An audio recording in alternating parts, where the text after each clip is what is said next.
یہ کاشتکاری کا مستقبل ہے۔ یہ ڈرونز AI اور مشین ویژن کی مدد سے پھل توڑ سکتے ہیں۔ ان پھلوں میں بیماریوں کا پتہ چلاتے ہیں اور ان میں موجود شوگر کی مقدار تک بتا سکتے ہیں۔ نازک ٹہنیوں سے پھلوں کو توڑ کر ٹوکریوں میں ڈال سکتے ہیں اور انسانوں کو بس صرف ان پر نظر رکھنا ہے۔ یہ پیڈلز الیکٹرک چارج کی مدد سے ایووکاڈو کے درختوں سے پولن جمع کرتے ہیں۔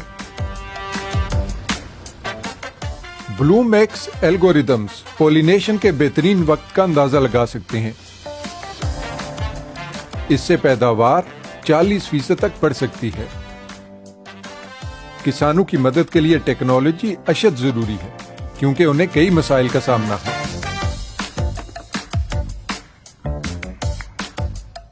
مزدور اور پولینیٹرز کم ہیں تو دوسری جانب آبادی اور فصلوں کی مانگ بڑھ رہی ہے۔